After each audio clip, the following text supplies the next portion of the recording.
Bienvenidas y bienvenidos al curso de Agroecología Familiar y Comunitaria de Para la Naturaleza. Hoy compartimos el último taller, el número 12, junto al ingeniero Medardo Naranjo Valdés, sobre el tema de las hortalizas, plantas aromáticas, medicinales y la salud humana. También nos va a estar acompañando durante este último taller el coordinador de agroecología de Para la Naturaleza, Salvador Coleman Tío, quien va a estar compartiendo también preguntas sobre lo que pudiese ser, ¿verdad?, la discusión de este tema.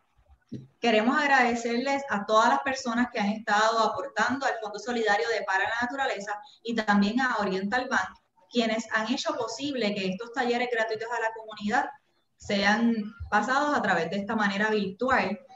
Y gracias a también las personas que han estado participando desde el taller 1 hasta el 12 y en las sesiones de talleres a las comunidades 1 y 2. Durante la tarde de hoy, en este taller final, les exhortamos a que hagan todas las preguntas y respuestas que aún queden por, ¿verdad?, discutir, que no se hayan realizado en el pasado, o sobre este tema también. Pueden realizarlas en la parte inferior de su pantalla, donde dice preguntas y respuestas, question and answers, y también pueden utilizar el chat para compartir distinta información que gusten, y estaremos pendientes a todos sus comentarios, dudas y preguntas. Estos talleres han sido realizados con la visión de que las personas que están participando puedan luego llevarlo a la implementación. Así que nos gustaría conocer también luego cómo han ido implementando toda esta información en sus huertas, en sus espacios familiares de siembra o en sus fincas agrícolas. Bienvenido Salvador Coleman Tío y bienvenido también al ingeniero Medardo Naranjo a este último taller. Gracias, Ibel. Buenas tardes. Bien, buenas tardes a todas y todos. Estamos concluyendo con el taller número 12, este curso de agroecología aplicada en la versión de agricultura familiar y comunitaria. Este tema está vinculado ya a los efectos que pueda tener todo lo que hemos visto anteriormente, ¿no? Los efectos que pueda tener una producción alimentaria de alimentos agrícolas sanos en nuestra salud y cómo poder utilizar, porque vamos a hacer un tema también de procesamiento de algunas ideas, algunos planteamientos, algunas propuestas sobre cómo procesar productos agrícolas para que en el hogar se pueda dar mayor valor de uso a las producciones y sobre todo darle más longevidad a estos productos que por lo general son perecederos en su inmensa mayoría. Bueno, pues este taller vamos a hablar de nuestra salud, de ese tema en el concepto de salud como tal, de la importancia de la alimentación natural, de las hortalizas y la salud humana, del aporte que hacen a los procesos digestivos, algunos ejemplos de cómo consumir hortalizas y las bebidas energizantes que a veces no le damos mucho uso y tienen una gran importancia en el balance nutricional de nuestro organismo, las plantas aromáticas y medicinales, la importancia que tienen para la salud y la importancia que tiene establecerla dentro del huerto familiar, y algunas ideas sobre el procesamiento de productos agrícolas, lo que llamamos la pequeña agroindustria familiar. Bueno, nuestra salud. Generalmente cuando hablamos de salud, solamente nos remitimos a si nos sentimos enfermos o no tenemos ninguna enfermedad. Pero hay que tener en cuenta que sentirnos, la salud es más que eso, más que un estado de completo bienestar físico, también debe ser un estado de completo bienestar mental y social. No solamente la ausencia de afectaciones, no solamente sentirnos físicamente bien, se corresponde con una buena salud. Y todos estos elementos están muy relacionados con nuestra vida, con los hábitos y estilo de vida y con los hábitos de alimentación. Eso es muy importante tenerlo en cuenta. La salud depende en gran medida de la alimentación. Independientemente de que ésta sea abundante, debe tener la variedad de alimentos que nos proporcionen una adecuada ingesta y que nos proporcionen la cantidad de proteínas que necesitamos, la cantidad de vitaminas, de azúcares, la cantidad de minerales que necesitamos. Y eso, pues depende, hemos visto todo la secuencia de talleres que hemos dado, eso depende de muchos factores. Depende de la calidad de los alimentos que ingerimos, y la calidad de estos alimentos depende de la calidad del sistema de producción, de la calidad de los suelos donde se producen los alimentos, de la manipulación de los alimentos, de cómo se nutren esos suelos en función de garantizar la nutrición de los vegetales que cultivamos en ellos. O sea, es una cadena que debe cumplirse, y por eso es que el tema es agroecología aplicada, porque en agroecología aplicada se definen todos los parámetros de esa cadena que nos lleva a tener una sana alimentación. Entonces, los conceptos también de alimentación tienen mucho que ver con el procesamiento de los alimentos. Los alimentos frescos, crudos, recién preparados, no deben, siempre deben estar presentes en nuestros hábitos alimentarios. Debemos un poco que ir cambiando aquellos que tienen hábitos alimentarios enfocados hacia los alimentos estos de fácil consumo, los alimentos estos preelaborados, los alimentos que son industrializados con gran contenido de preservantes. Pues todos estos alimentos van a tener un impacto no positivo en nuestra salud por los contenidos que tienen de preservantes, por el tratamiento que se ha dado en el proceso de industrialización, y todo ello genera problemas, desbalances en nuestra nutrición que originan, son la base de muchas enfermedades. La principal, obesidad. Y la obesidad ya está catalogada por la Organización Mundial de la Salud como una enfermedad. Y además de eso, bueno, desbalances endocrinos que generan entonces problemas hepáticos, problemas de diabetes, problemas de hipertensión, problemas renales, problemas cardíacos, un sinnúmero de problemas y afecciones que va a tener nuestro organismo se definen en la alimentación que le estamos dando a nuestro organismo.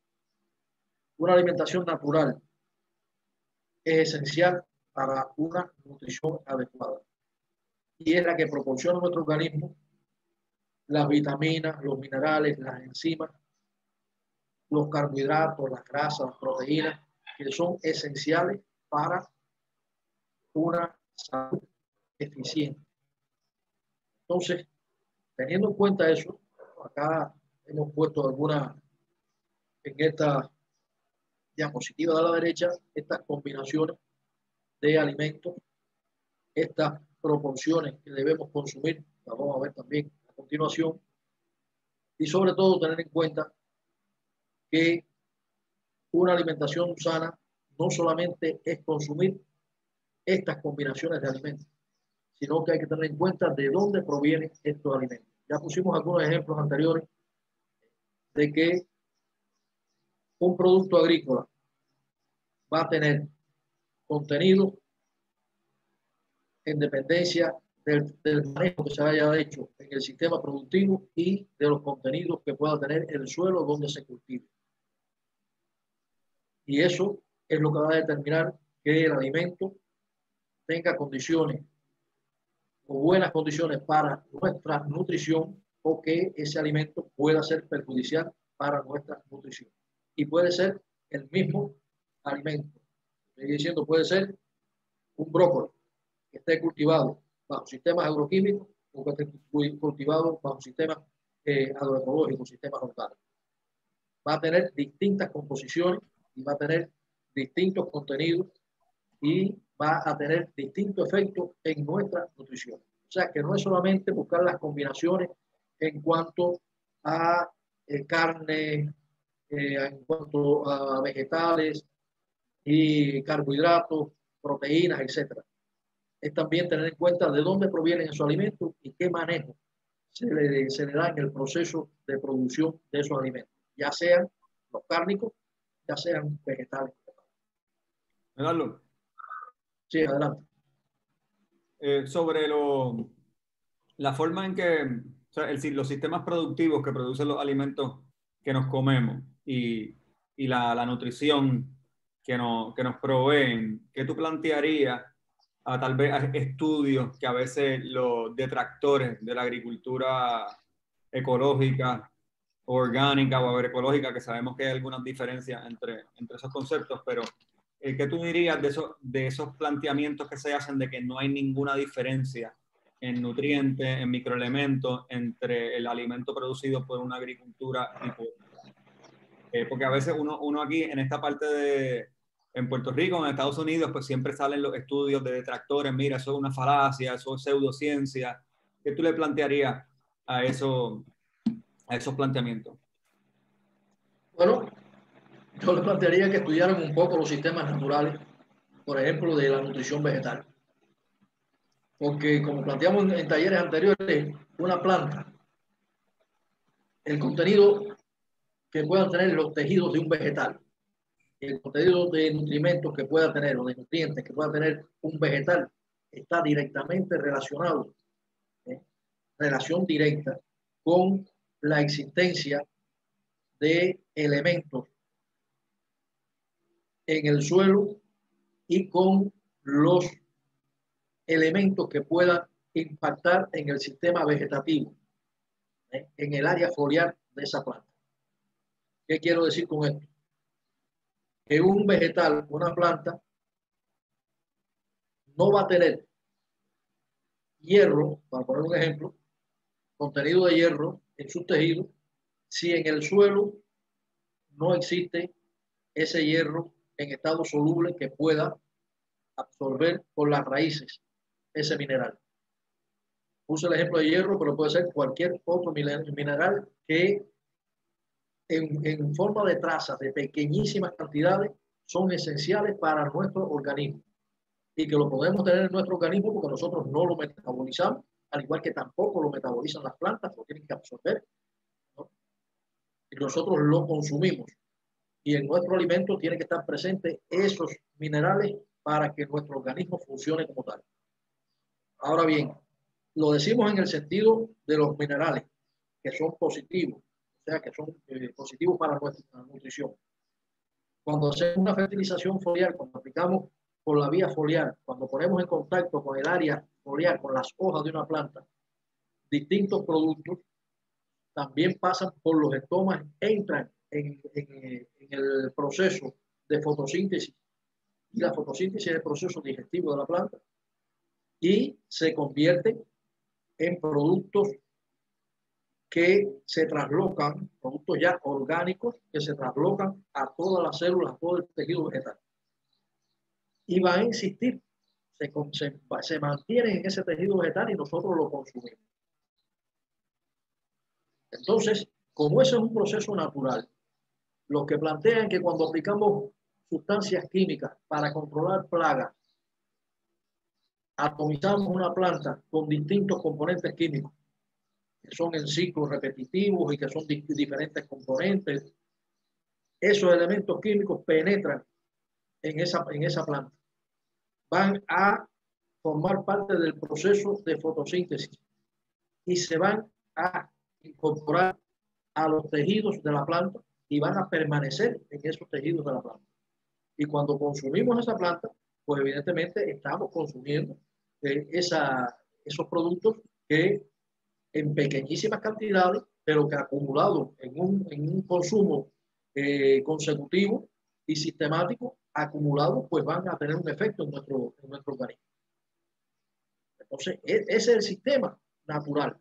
Lo que plantean que no hay una diferencia entre uno y otro, están obviando algo que no es un problema de ciencia ni un descubrimiento científico, es un problema de cómo las plantas asimilan y cómo las plantas se nutren y cómo las plantas, esos productos, ya sean minerales, ya sean otro tipo de combinaciones químicas que impactan en su sistema, ya sea por la vía de la nutrición, de la absorción de nutrientes por las raíces o por la vía de absorción vegetativa, o sea, la absorción foliar, forman parte del proceso de la fotosíntesis, se traslocan a los distintos tejidos de la planta y se mantienen en esos lugares, porque hay muchos de estos productos que son recesivos, o sea, que se mantienen mucho tiempo en los tejidos.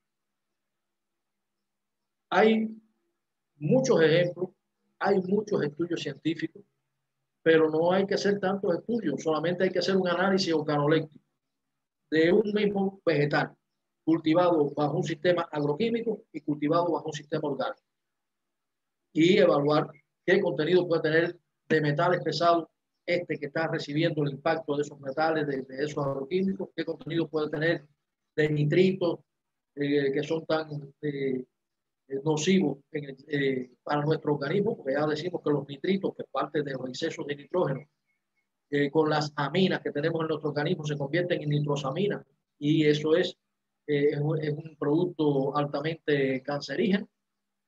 Entonces, haciendo un análisis organoléctrico de un mismo vegetal cultivado en un sistema o en otro, se puede detectar y se puede determinar la composición que pueda tener en sus tejidos, los productos que están impactando en el sistema de producción de ese vegetal. Eso es muy sencillo y eso está más que demostrado. Lo que es lógico que las grandes cadenas que comercializan todos estos alimentos, que su inmensa mayoría, desgraciadamente, se produce bajo los sistemas agroquímicos, no van a plantear la ventaja que pueda tener la producción orgánica en cuanto a la nutrición humana y de otros animales también. Evidentemente, sería contraproducente para sus estrategias de comercialización y para la existencia como tal de esos emporios, que son los que dominan la producción de alimentos actualmente en la humanidad. No resiste ninguna discusión. Eso no resiste discusión. Eso sencillamente es una falacia que nos están, en la cual nos mantenemos y nos mantenemos. Porque acuérdate que decía ya hasta los estrategas de Hitler que una mentira repetida 1000 veces se convierte en verdad. Bueno, pues estas son las mentiras que nos están dando de cómo alimentarnos bien y de las bondades que tienen estos alimentos que nos tienen rodeados con ellos. Y también la mentira de que no existe una diferencia entre un producto agrícola orgánico con un producto agrícola bajo sistema agroquímico convencional. Sí existe una diferencia y sí hay un gran impacto. Entonces, ¿por qué a partir de la revolución verde y de los agroquímicos se han multiplicado 4, 5, 6, 10 veces muchas enfermedades que tienen una raíz, o sea, que tienen un origen o un vínculo muy directo con los sistemas nutricionales y de asimilación de nutrientes o de nutrimentos en nuestro organismo? Enfermedades cancerígenas, enfermedades renales, enfermedades de todo tipo. ¿Cómo se justifica eso? ¿Y por qué en personas que tienen ese tipo de enfermedades con ese tipo de alimentación, cuando se hacen análisis de sus tejidos, análisis de sangre y eso, tienen pues altas concentraciones de estos elementos químicos que forman parte de la nutrición agroquímica de los productos agrícolas de estos sistemas? Entonces, yo realmente yo digo, no hay un basamento que justifique un basamento científico y lógico, que justifique ese planteamiento de que no existe una diferencia, de que es una falacia y de que los productos agrícolas convencionales, agroquímicos, no dañan al sistema de nutrición de los seres vivos. Sí lo dañan, sí está comprobado y sí es una realidad que se puede no llevar al nivel de la ciencia, sino llevar al nivel de la vida orgánica. ¿Cuántos ejemplos hay? ¿Cuánto hemos visto? Y en lo personal, se he planteado, yo estuve hace unos años, tuve la posibilidad de estar en Salvador en una comisión que estaba analizando los impactos en El Salvador de los agroquímicos, porque El Salvador es el país que más contaminado que tiene América del Sur. ese pequeño país, porque es el pulgarcito de América, ¿no? El Salvador, pero es el país que está, más del 95% de los suelos del Salvador están totalmente contaminados y de las aguas totalmente contaminadas. Y en ese análisis llegábamos a comunidades donde se estaban aplicando productos químicos 4 o 5 veces más concentrados y en mayores dosis las recomendadas de esos mismos productos, ¿no? Para vender bastante, pues el know-how lo multiplicaba por 4 o 5 veces, aplicándolo sin ningún medio de protección, sin nada. Bueno, ahí había más, se había disparado más de un 200% comparado con otros lugares. Malformaciones congénitas, muerte de niños al nacer, labio biporino, pie equino, bueno, no sé cuántas malformaciones. Ahí los hombres en edad fértil prácticamente había una enorme cantidad de suicidios porque perdían la virilidad producto de la aplicación de esos productos químicos y la inhalación de esos productos que aplicaban a sus sistemas agrícolas. Ahí el consumo del agua contaminada pues estaba produciendo impacto tremendo en los sistemas gástricos. Ahí los problemas renales de esas poblaciones, de esas comunidades, están multiplicadas 4 o 5 veces comparado con otros lugares donde no había esos estados de contaminación. Y esas realidades, ¿cómo las van a ocultar? Es un genocidio. No. Sí, dime. Que eso es un genocidio ya. No, evidentemente. Y esa fue la palabra que empleamos al final de la comisión, ¿no? Esa fue la palabra que empleamos, ¿no? Que se estaba cometiendo un genocidio al estarse permitiendo el uso de una enorme cantidad de productos banda roja que ya habían sido suspendidos de los sistemas agrícolas, ya no estaban aprobados. Bueno, allí se seguían empleando, pero todavía en México también se emplean muchos de esos productos que están prohibidos y que los comercializan ahora a precios muy bajos. Le bajaron el precio, pero en el know-how de aplicación lo multiplicaron por 3 o 4 veces. O sea que a una hectárea, antes tú lo aplicabas, no sé, quizás 2 kilogramos por hectárea. Bueno, ahora te bajaron el precio de ese producto, pero te ponen en la aplicación 8 kilogramos por hectárea. Es la misma situación. Productos que tienen obsoletos, pues lo venden cuadruplicado sus volúmenes. Y imagínate tú qué nivel de contaminación se genera. ¿Y eso es una parte importante del país o eso era una zona agrícola?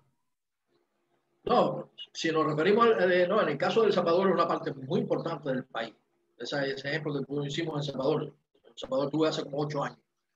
Pero en el caso de México también es una parte importante del país porque son muchas las regiones que se siguen utilizando estos productos, ¿no? Se sigue utilizando el glifosato, se sigue utilizando otros productos químicos para combatir plagas que ya están prohibidos y hay un gran movimiento también en este sentido, pero todavía, desgraciadamente, se impone el factor económico, productos que lo venden muy barato y que entonces duplican, triplican sus dosis y eso compensa el bajarle el precio al producto, ¿no? Pues por eso mismo es que en un país como Puerto Rico debemos saber también ver la ventaja de no haber pasado por esa peor fase de la revolución verde y que muchos de nuestros terrenos agrícolas, los que nos quedan, pues han descansado y son terrenos óptimos, de que están listos para producirlos de manera agroecológica. Así que de que eso es una visión que compartimos, pero con más razón. Y nada, gracias por la explicación. Un poco, yo diría que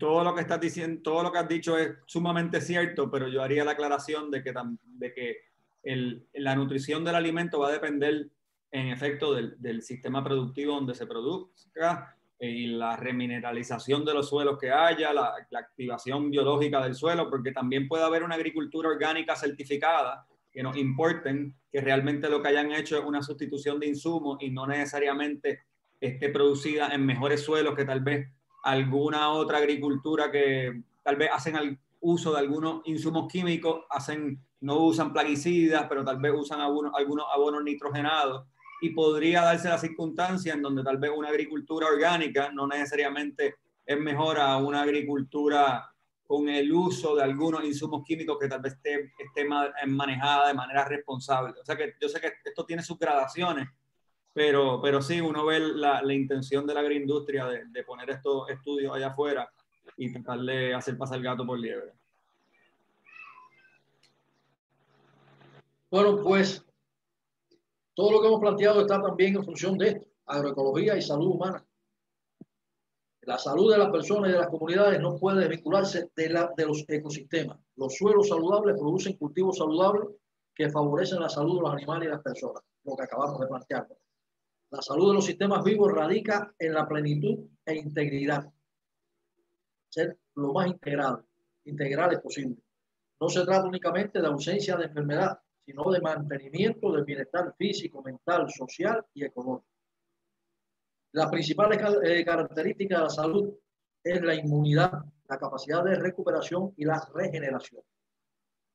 Y eso no se logra consumiendo productos agroquímicos. Porque lo primero que se disminuye es la inmunidad. Las trazas de químicos que tienen los alimentos con los que nos nutrimos todos los días tienen el mismo efecto, pero mucho más lento, ¿no? En tiempo, todo eso, y de acuerdo al volumen de ingesta que hagamos de esos agroquímicos, que el SIDA. Porque nadie muere de SIDA. El SIDA es un síndrome de inmunodeficiencia, lo que quiere decir que disminuye la capacidad que tiene nuestro cuerpo de enfrentar los efectos nocivos que estamos en contacto diario con ellos, de distintos virus, bacterias, etcétera, etcétera. Y después ese cuerpo que no tiene defensa, pues cualquier cosa lo lleva a un desenlace fatal. Y eso pasa también con los productos químicos, que van atacando la resistencia de nuestro organismo a las enfermedades. Va disminuyendo el poder inmunológico de nuestro organismo. Y por eso es que somos tan atacados entonces por enfermedades cancerígenas, que con una nutrición adecuada había resistencia a esas células cancerígenas, una resistencia natural del organismo. Pues con los agroquímicos lo que hace es que perdemos esa resistencia. Por eso es que los principios agroecológicos en la producción, la elaboración, la distribución, el consumo, tienen la función de preservar, de mejorar, de garantizar la salud de los ecosistemas y de los organismos que están dentro de esos ecosistemas.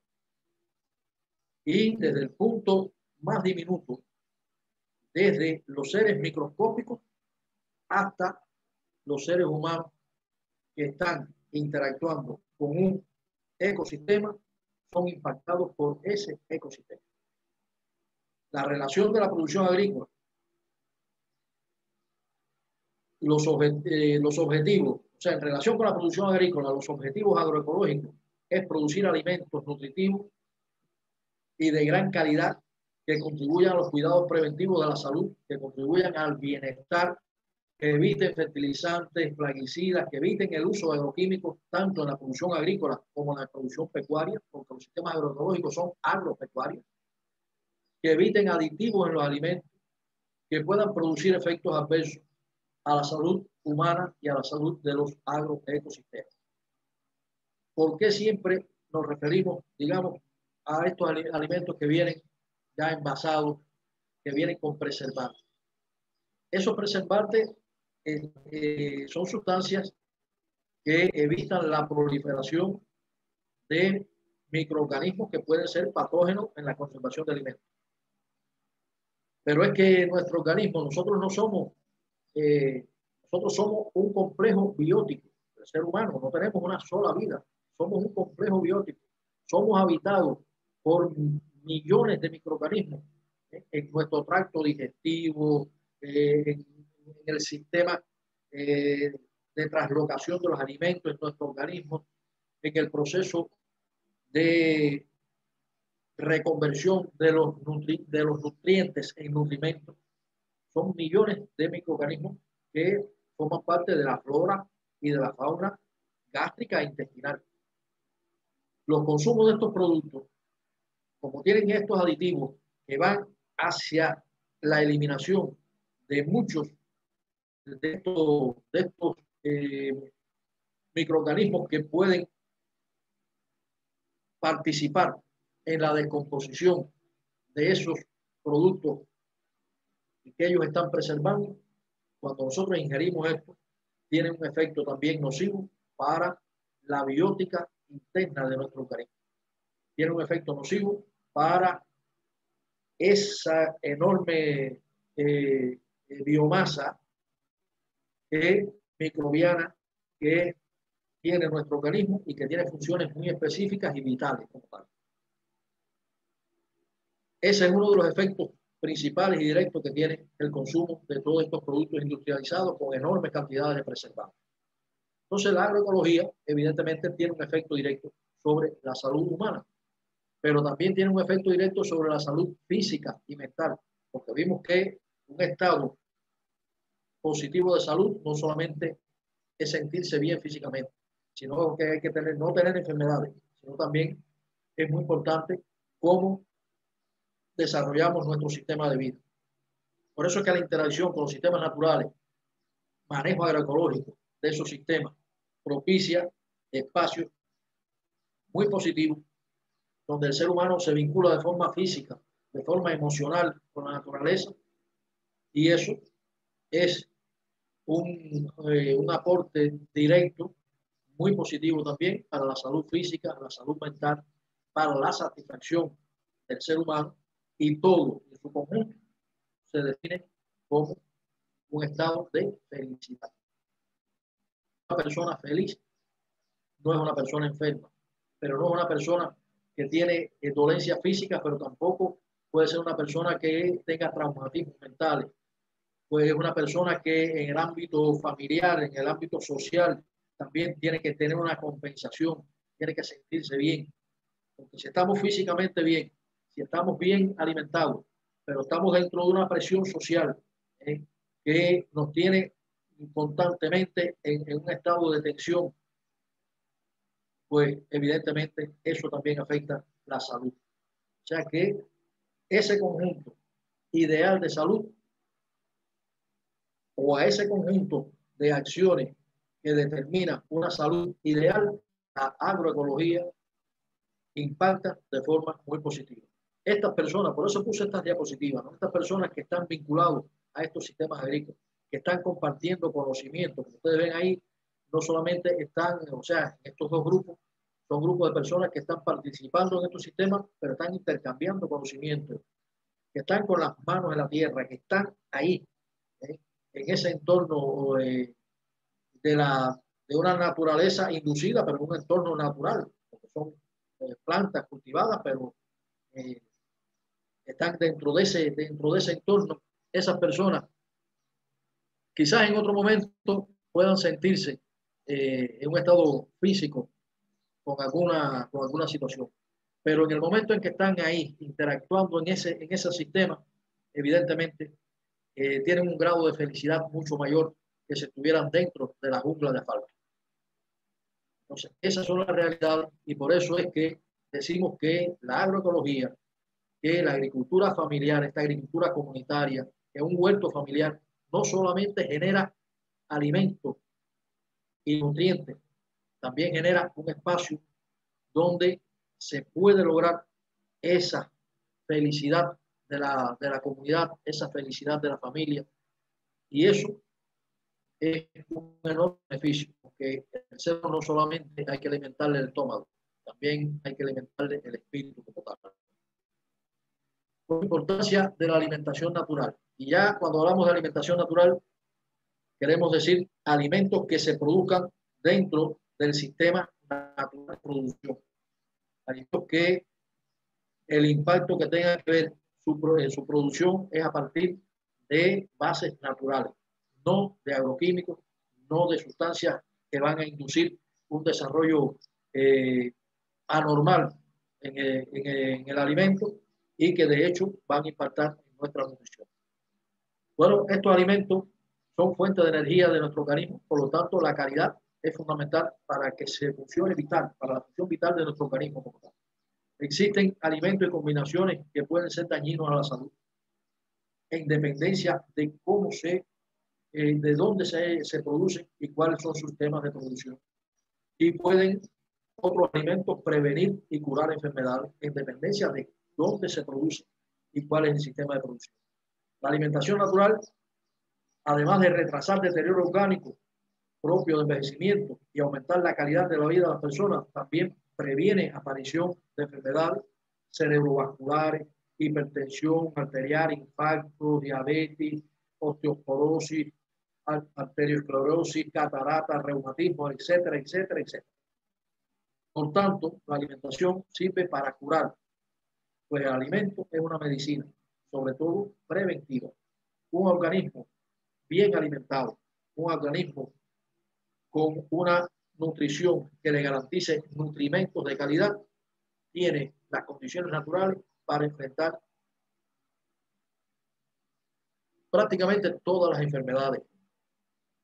Yo quiero, bueno, no sé si nos alargamos un poquito del tiempo, pero creo que vale la pena. Además, es el último taller. Yo tengo la suerte de haber tenido una familia bastante longeva, sobre todo por parte de padre. La familia de mi padre, mi abuela fue la que más joven murió con 92 años. Algunos vivieron 106 años, 102 años, 99 años. Y hubo 4 de sus tíos, hermanos de mi abuela, que vivieron siempre juntos, vivieron en una finca apartada, una finquita apartada. Vivían apartados prácticamente del sistema del desarrollo. En aquel momento, estoy hablando inicios del siglo pasado, la década del 30, 40, 50, del pasado siglo, desde antes. Pues el desarrollo era otro, ¿no? Pero vivían en una finca apartada, allí ellos cultivaban todo lo que consumían, allí había uno, Ángel, era el que iba una vez al mes, iba al pueblo a llevar algunos productos que vendía para comprar algunas cosas esenciales que eran el querosén para alumbrarse, era algún pescado salado, bacalao, arenque, que era el azúcar que no podían producir, la sal que no podían producir. Eso era fundamentalmente lo que compraban, porque todo lo demás lo producían ahí, todos sus alimentos lo producían ahí. Vivieron todos esos años y yo no recuerdo, lógico, yo compartí con ellos los primeros años, los 10 primeros años de mi vida, 10, 12 años primeros de mi vida, pero yo no recuerdo nunca que hayan tenido enfermedades necesarias de asistir a un médico y ya tenían todos más de 80 y más de 90 años. Era la hermana Lorenza, que todos los llamamos madrina, la que desde su huerto de plantas medicinales preparaba té, preparaba aquello, si tenía garraspera, problemas de la garganta, sabía qué hierbita darle, que no sé, y era la alimentación que tenía. Ninguno estaba obeso, ninguno fue al médico, todos se murieron con más de 90 años y todos tenían una medicina preventiva garantizada, la alimentación que tenían y los sistemas de vida que tenían. Nunca estaban estresados, nunca tenían preocupaciones que no fueran las que generaba el medio donde ellos se desarrollaban ahí. Nunca oyeron radio ni tenían noticias de guerras y de cosas esas afuera que los traumatizaran. Nunca tenían noticias de muertos más que cuando le llegaban el familiar o el vecino fulano tal que se murió, que no sé, no había ese traumatismo. Entonces tenían todos los elementos para una buena salud. Y déjenme decirle, todos eran analfabetos, ninguno sabía escribir ni leer.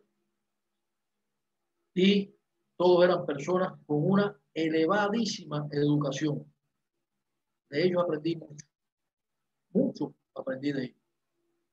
Entonces, esto es un ejemplo de que no son necesarios tantos elementos de ese desarrollo, entre comillas, que actualmente nos está convirtiendo en seres deshumanos, muy vinculados y dependientes a ese desarrollo que nos deshumaniza, además de hacernos otro gran tipo o gran cantidad de daño. Bueno, aquí retomando la importancia de esa alimentación sana para nuestro organismo. Aquí, combinaciones más apropiadas para este tipo de alimentación. Las grasas y azúcares lo menos posible, alimentos animales en pocas cantidades, granos y derivados en cantidades suficientes, y las verduras y frutas por lo menos 2 raciones. La Organización Mundial de la Salud plantea que para una alimentación sana hay que consumir dentro de la ingesta diaria por lo menos de 400 a 400, de 450 a 500 gramos de frutas y vegetales en la ingesta diaria de un adulto como es lógico. Aquí hay una pirámide alimenticia que lo que se quiere es un poco graficar lo que se dice a la izquierda, ¿no? ¿Qué cantidad debemos consumir de grano? ¿Qué cantidad de leche y queso? ¿Qué cantidad de verdura? Y ya de pasta, cereales, cuáles son las porciones. Y estas porciones es una proporción, ¿no? La combinación de proporciones.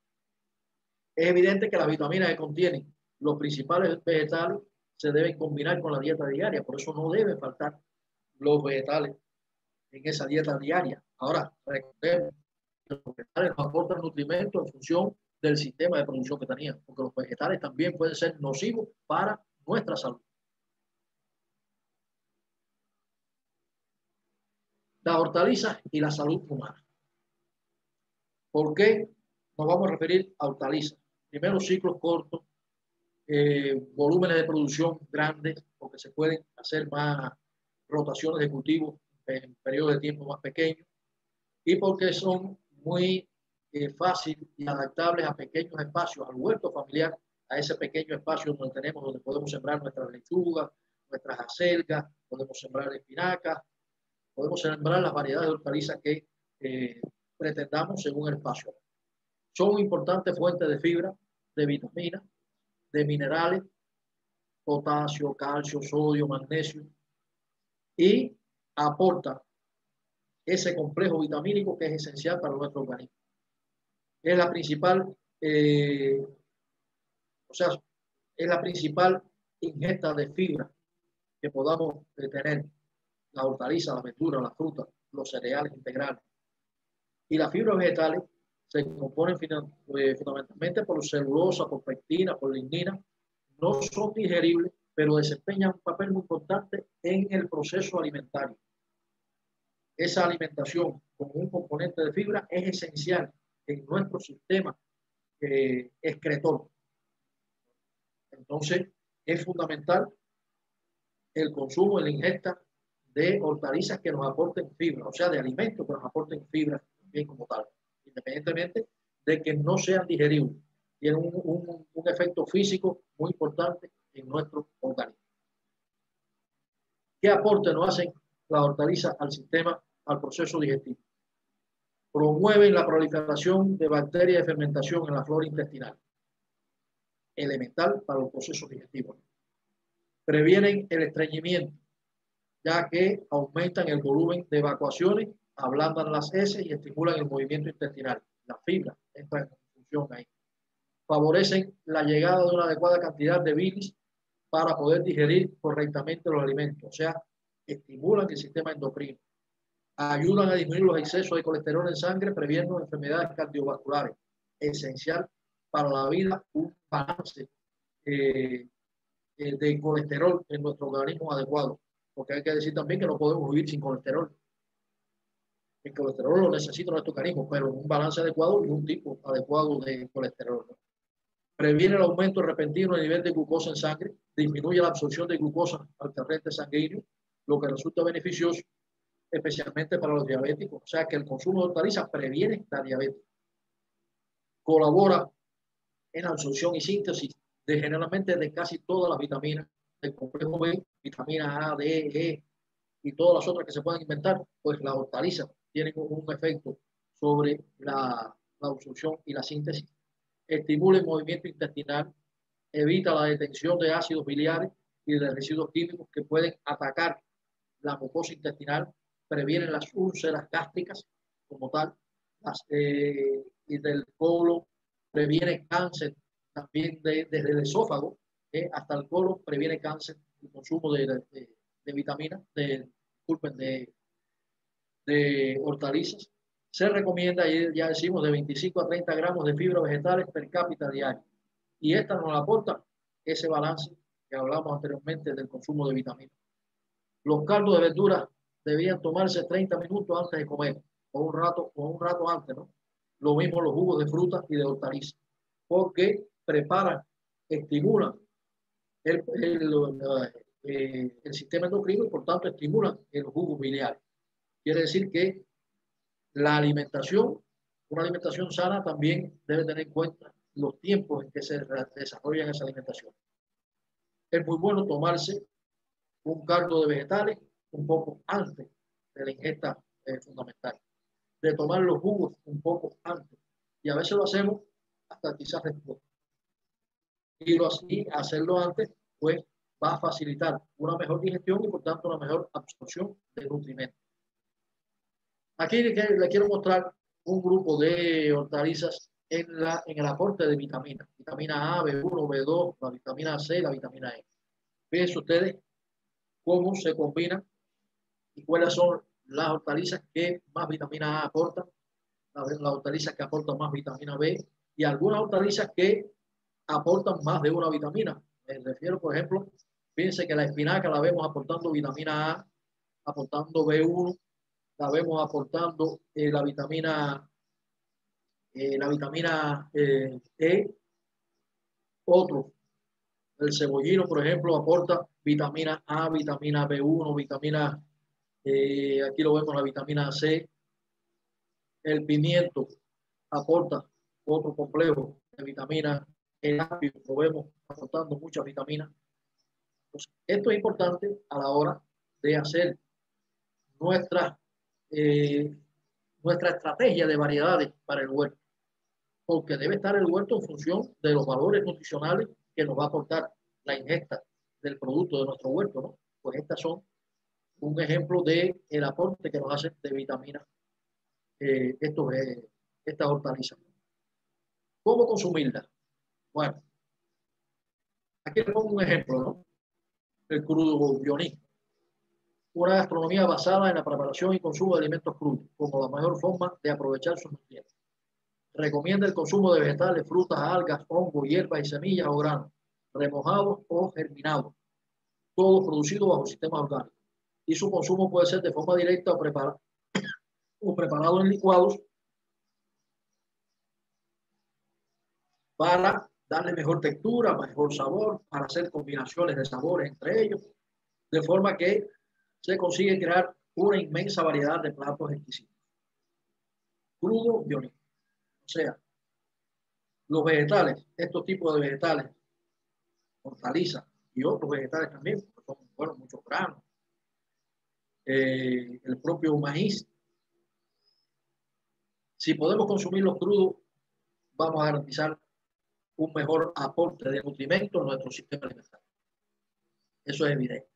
Pero para consumirlos crudos es importante que tengan en cuenta también que debemos garantizar la inocuidad de esos alimentos, ¿no?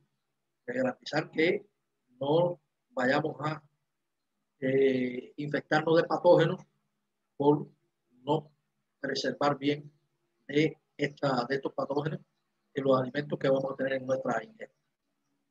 Es importante tener en cuenta que cuando hacemos un proceso de cocción, esas altas temperaturas van a disminuir los contenidos de vitaminas que se volatilizan, también de minerales, y hacen menos nutritivos la ingesta. Hay un método para esto también. Por ejemplo, hay muchas hortalizas, como es el caso de la zanahoria, como puede ser el caso de, zanahoria, el caso de la remolacha, estos que consumimos, que son raíces y de tubérculos, que un método para desinfectarlos y consumirlos crudos también es agua hirviendo.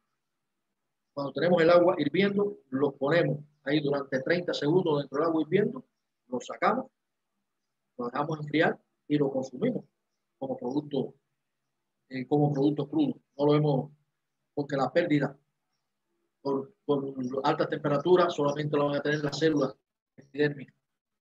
Y ahí es donde generalmente están alojados los patógenos. Cuando se vayan a hacer licuados, jugos de hortalizas, deben hacerse también de hortalizas crudas. Ya cuando hacemos estos licuados de hortalizas que hemos cocinado o precocinado, van a perder muchos de estos nutrientes por lo que planteamos anteriormente. Y a la derecha, pues, le puse algunas diapositivas de combinaciones que se pueden hacer con todas estas hortalizas. Bebidas energizantes, muy importante el consumo, acostumbrarnos a consumir bebidas energizantes, que se pueden combinar. Fíjense ustedes acá, 8 vasos de agua, una cucharadita de jengibre molido, un pepino sin pelar, cortado en rodajas, un limón, 12 hojas de menta. Eso se pasa por una licuadora. Se puede licuar y se puede tomar después como una bebida energizante. Pero son muchas las combinaciones que se pueden hacer, son muchas las formas de energizar nuestro organismo a partir de plantas. Un ejemplo, no lo puse aquí, pero bueno, se lo digo de forma verbal. Aguas saborizadas.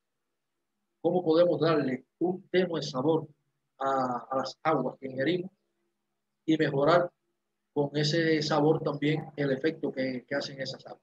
Bueno, es muy sencillo, en una jarra de cristal, bueno, a veces en un recipiente plástico es lo que más abunda, desgraciadamente, ponemos el agua que vamos a tomar, agua, y le vamos a añadir hojas de plantas, de estas plantas que desprenden olores, de albahaca, de tomillo, de mejorana.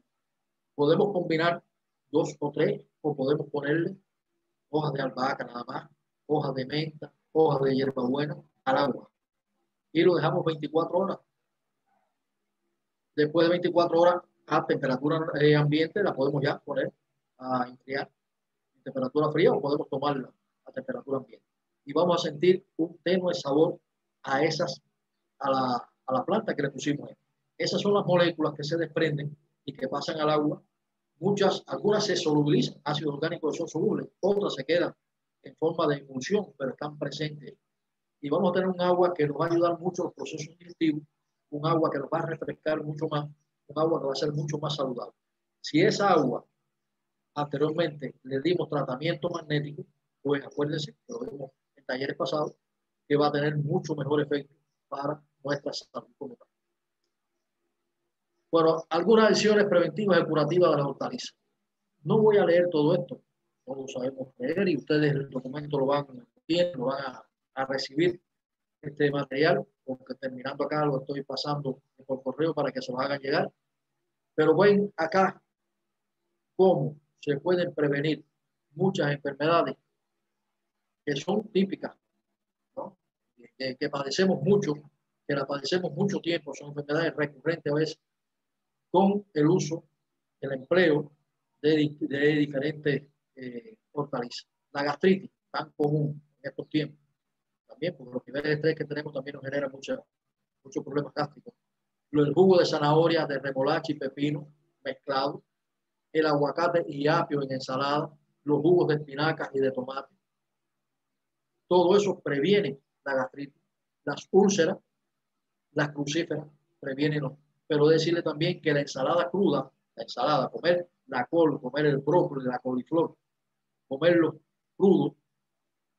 Y cuando decimos crudo, lo digo de la forma que decía antes, podemos poner agua hirviendo y mantenerlo 30 segundos y sacarlo para un poco evitar patógenos o eliminar posibles patógenos. Y después lo picamos, lo ponemos en ensalada o lo licuamos y lo comemos de esa forma. Úlcera de la piel, hoja fresca de acelga, tiene una acción antiinflamatoria. O sea, la acelga puesta en la piel tiene esa acción antiinflamatoria. Elimina también patógenos que viven en nuestra piel también.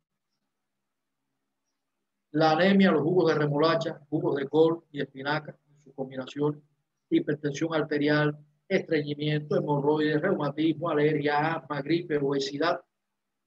Bueno, esto es un ejemplo del uso de la hortaliza, no ya para prevenir, pero también para curar, para mejorar el estado físico cuando tenemos alguna de estas afecciones. Aquí, este es un tema que en el primer taller nos referimos a él. Y volví a traer estas diapositivas acá, porque realmente aquí es donde mejor corresponde. Aquello fue, en el primer taller, fue para darle una visión de la importancia que tenía lo que íbamos a ver a continuación. Y aquí es como resumen de todo lo que puede aportarnos a nuestra nutrición estos vegetales, que como verán, no solamente hay hortalizas acá, ¿no? Vamos a ver hortalizas y otros más.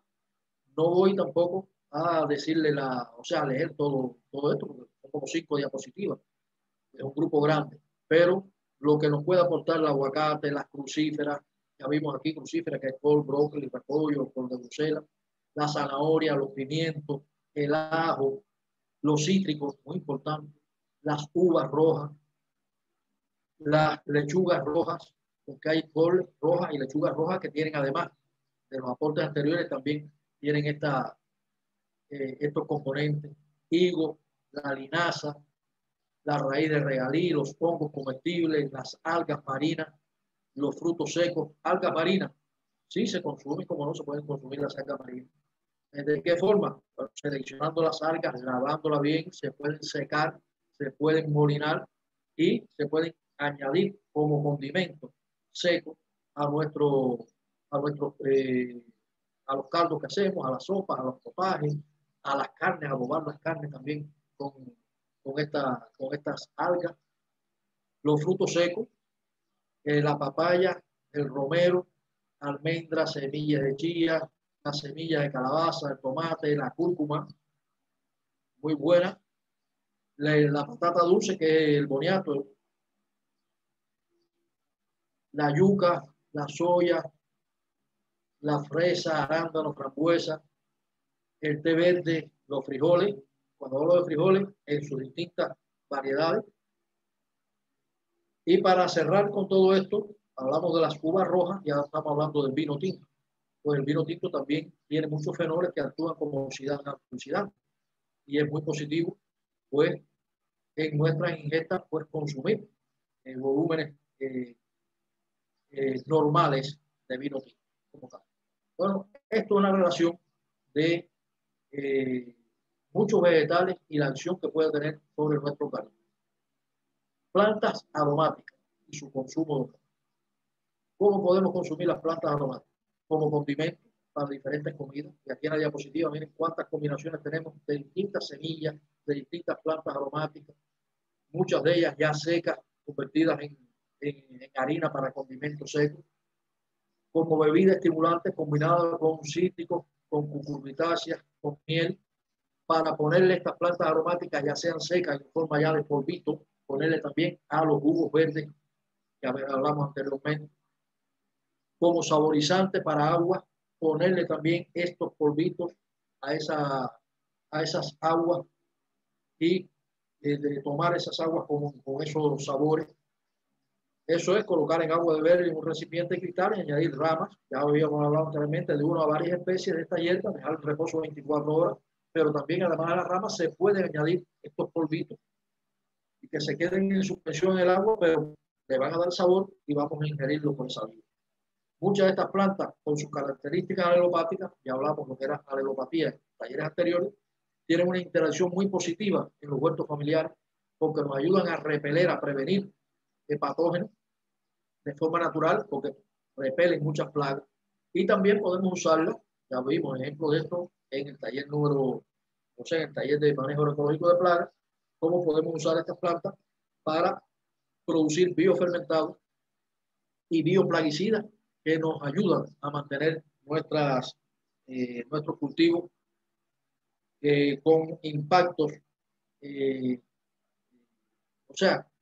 libres de plagas en el sentido del manejo agroecológico de plagas, que no es una ausencia total, no es eliminar todos los organismos vivos, sino evitar que los daños que nos causen estén por encima del umbral de daños agrícolas. Un ejemplo, porque hay muchas más de plantas que podemos utilizar en función de todo lo que hemos hablado, de estas hierbas o plantas medicinales que se pueden y se deben tener dentro del huerto familiar. Procesamiento de producciones agrícolas, agroindustria. Bueno, es muy importante también tener nociones y también aplicar estos conocimientos, como ustedes verán, no son tan complejos y se pueden hacer en la casa, para conservar muchos de estos productos agrícolas, para darle mayor utilización, mayor rendimiento a estos productos, como por ejemplo, sembramos zanahoria, y si vamos a comercializar zanahoria o vamos a consumir zanahoria, por lo general cogemos la más grande, pero en una plantación de zanahoria hay zanahorias que se quedan más pequeñas porque nacieron más agrupadas, y a veces se desprecia una zanahoria pequeñita porque tiene quizás, no sé, una pulgada de tamaño la zanahoria. No, señor, eso se puede también utilizar en esta agroindustria y puede usted consumirla en un proceso, por un proceso de conservación, por el cual vamos a ver a continuación. Bueno, pues se plantea por la Organización para la Alimentación, la FAO, de las Naciones Unidas, la FAO, que 1/3 de los alimentos que se producen en el mundo se desperdician. Ya hemos visto, en otros talleres hemos hablado también de los volúmenes de alimentos procesados que se tiran, que se desperdician anualmente y que sirvieran muy bien para alimentar a toda la población mundial que actualmente está en niveles inferiores de una alimentación, de la alimentación requerida para la vida, ¿no? Un porcentaje muy significativo, casi el 50%, corresponde a las hortalizas. ¿Por qué? Porque son las que menor vida en aquel tienen, son las más perecederas. Por eso es que es muy importante desarrollar estos procesos de conservación. Como mínimo, con mínimos recursos se pueden, y conocimiento también, ¿no? La voluntad de hacerlo, el trabajo, se pueden hacer encurtidos, dulces, condimentos secos, se pueden hacer salsas, se pueden hacer pastas concentradas, se pueden envasar en distintos contenedores como ustedes ven acá, contenedores que se pueden reciclar también. Método de conservación. Vamos a darle aquí el nombre y después vamos a verlo ya en la práctica qué cosa es. La conservación de alimentos se basa fundamentalmente en inactivar, o sea, en inactivar, en inhibir o retardar la actividad microbiana, que son los microorganismos los que van a descomponer estos alimentos. Y se logra mediante la aplicación de los, ahí la palabra está mal escrita, por reacciones, o sea, aplicación dice que quise decir con la palabra calos, es calor, lo que quiere decir acá. Hay una S que debemos sustituirla por una F. La aplicación de calor o por reacciones ionizantes. Pasteurización. Eso se hace muy común. Es el proceso que hacemos para, con temperaturas, eliminar patógenos. Ese proceso de pasteurización que permite una mejor calidad de los alimentos y disminuye su contaminación microbiana. Reacción ionizante. Esto es para procesos industriales fundamentalmente, donde se puede esterilizar el producto, pero por radiaciones iónicas que no lo vamos a tener en casa. Esta no lo vamos a poder utilizar en la casa, pero sí la pasteurización, sí el proceso de enfriamiento al disminuir la temperatura. Eso es lo que hacemos generalmente en nuestra nevera para conservar los alimentos. La reducción de la actividad del agua, esto es producto de la deshidratación. Esto sí lo podemos hacer, ya hablamos hasta de deshidratadores solares, ¿no? Y se utiliza mucho el secado, la deshidratación de muchos productos. La restricción de oxígeno, esto no es también, esto más bien a procesos industrializados, donde se hace envasado al vacío, no está en condiciones, no estamos en condiciones en nuestras casas de hacerlo, pero lo ponemos aquí también como un método de conservación, ¿no? La acidificación sí lo podemos hacer, porque se emplean fermentos ácidos, que puede ser ácido acético, puede ser también adición de ácidos a estas combinaciones de hortalizas. Y los preservantes, que son aditivos orgánicos o aditivos inorgánicos. Podemos utilizar preservantes, pero preservantes orgánicos.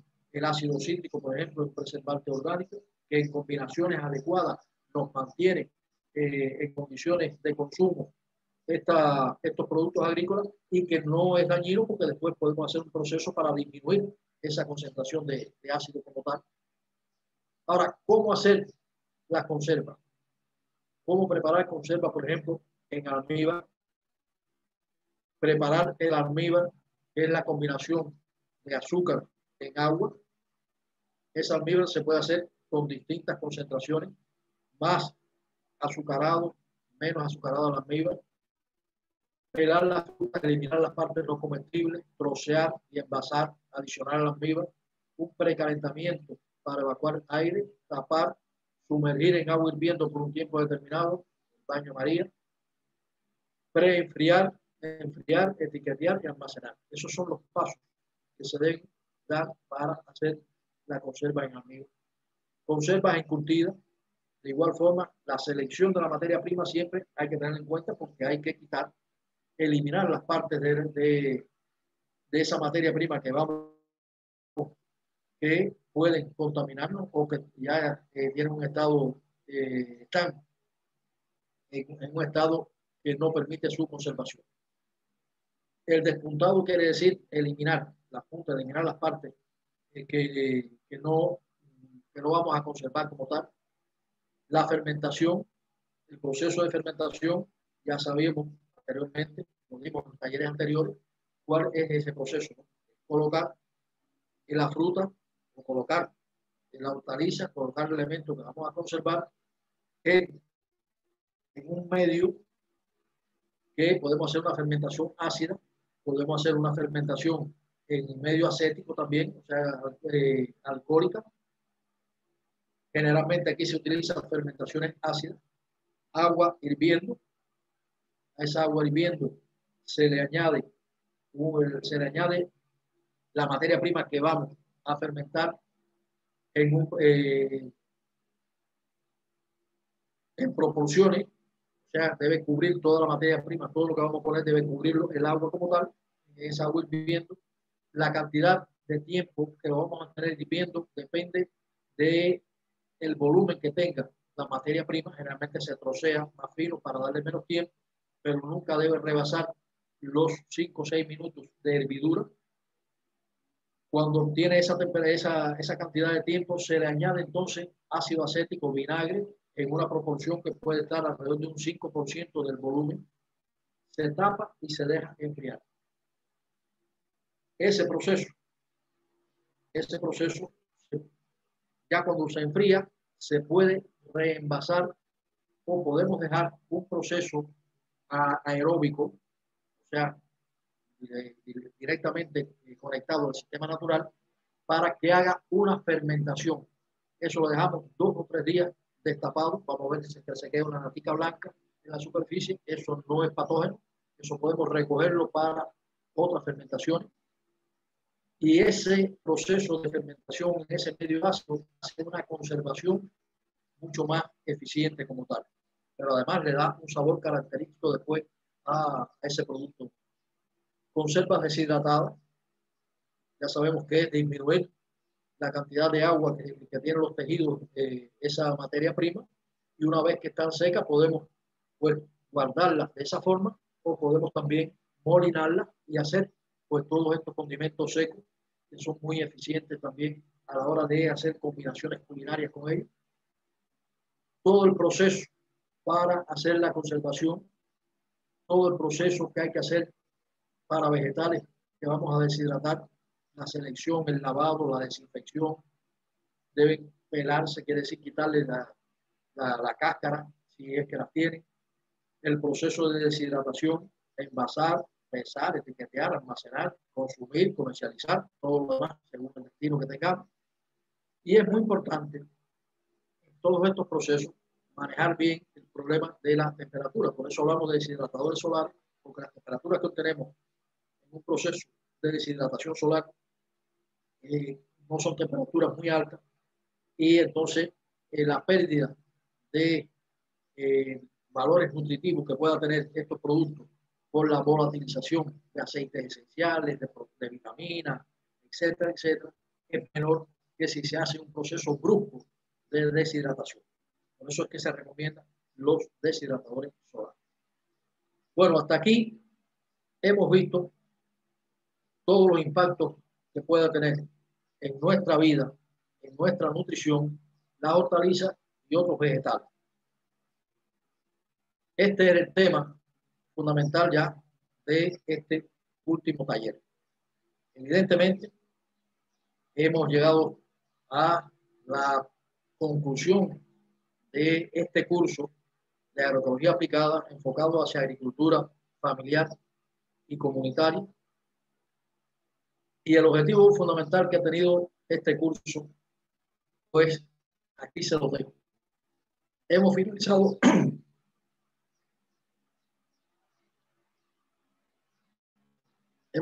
el curso de agricultura familiar y comunitaria sobre bases agroecológicas impartido en sus 12 talleres.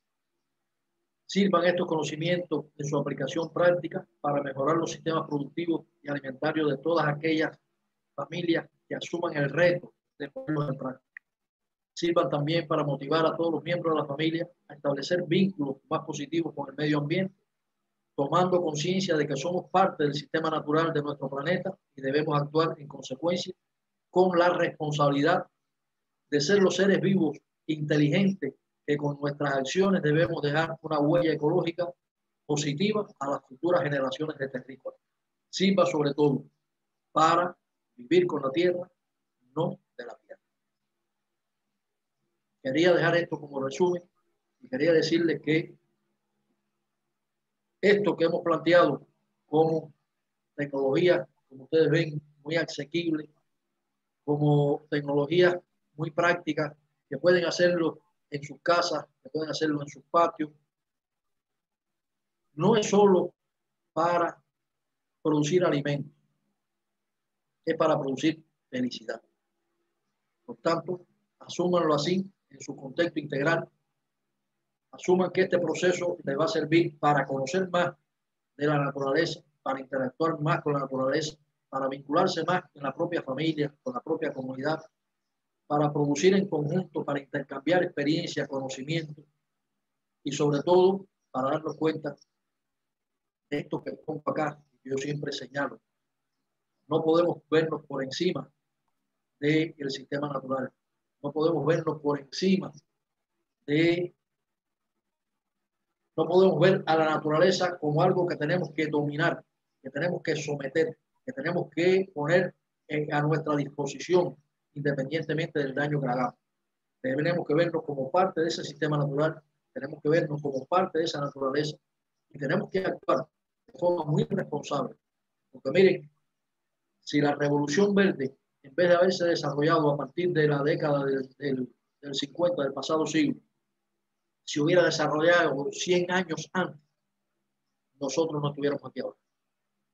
Porque si los impactos de esta revolución verde en alrededor de 70 años de uso y abuso de los agroquímicos ya está generando más del 34% de la contaminación ambiental del planeta Tierra, y en 70 años, imagínense ustedes, si hubiera surgido en la década del 50, pero de 1850 en vez de 1950.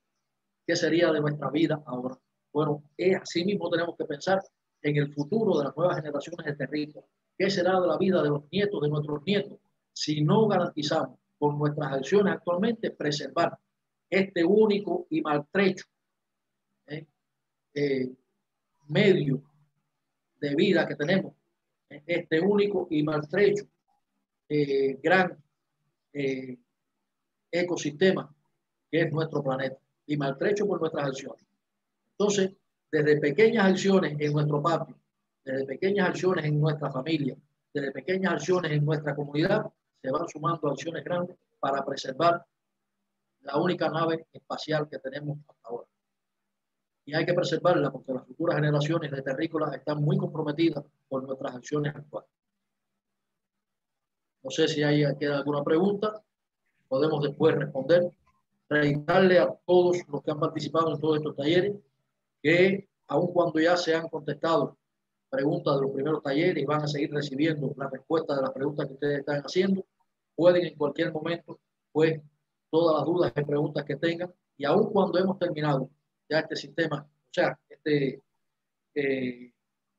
plan de capacitación que teníamos con estos 12 talleres, vamos a seguir vinculados, va a haber un mecanismo de retroalimentación y de respuesta a todas las dudas que pueda haber generado y que puedan surgir en la aplicación práctica de esto que hemos planteado en los diferentes talleres, y siempre estaremos a la orden para interactuar con ustedes, para responder a sus preguntas y para compartir experiencias, porque yo también aprendo mucho y sobre todo he aprendido mucho en mi vida al intercambiar.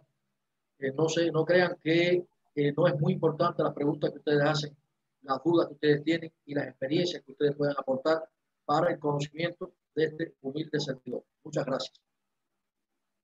Pues Medardo, gracias por cerrar con broche de oro y por transmitirnos todos tus conocimientos y tu sabiduría con tanta humildad. Y especialmente conmovedora un poco la historia que ya conocías del origen campesino y de realmente la sabiduría que te transmitieron tu abuelo, tu familia allí en el campo pinareño. Así que nada, esperemos que realmente los participantes aprovechen toda esta información, que nos sigan enviando las preguntas, ya que estos talleres los hemos estado pregrabando, pero queremos ver todas sus preguntas y queremos responderlas en futuras transmisiones. Y pues también vamos a estar enviando un cuestionario ya hoy, después de que terminen de ver esta sesión número 12, les vamos a enviar un cuestionario para que nos respondan, nos incluyan preguntas y nos den comentarios, recomendaciones de otros talleres que podríamos hacer. Así que nada, gracias Medardo, gracias a los que están sintonizando y gracias Ivette por moderar tan excelentemente estos talleres. Gracias a todos ustedes también por ser parte de verdad de estos talleres a las comunidades 3, y como les mencionó Salvador, nos vamos a mantener compartiendo información y algunas encuestas que nos gustaría compartieran su opinión con nosotros para poder conocer cómo podemos en futuros talleres o actividades, ¿verdad?, implementar esas necesidades que ustedes ven que están surgiendo dentro de los huertos familiares y comunitarios. Y quiero también agradecer a las comunidades con las que hemos estado desarrollando estos talleres, que a su vez han sido parte de un proyecto, ¿verdad?, que se están realizando ahora mismo bajo agroecología para trabajar con los huertos en Culebra, en Ciales y en Ponce, y otros más que van a estar sumándose. Así que son personas que nos han dado, ¿verdad?, mucho insumo de cuáles son esas necesidades que existen en las comunidades para crear los huertos familiares. Y esperamos que también, ¿verdad?, los llevemos a la práctica, como mencionamos al principio. Agradezco una vez más al ingeniero Medardo Naranjo, ya que, como conocemos, ha sido retante el trabajar la conexión directamente desde Cuba hasta Puerto Rico, pero se han logrado, ¿verdad?, con éxito estos 12 talleres. Así que gracias, que a pesar, ¿verdad?, de todas las circunstancias físicas, sociales y de internet, pues se ha podido lograr culminar los talleres con éxito. Muchas gracias a todas y todos, y un abrazo a mis hermanos del Borinque.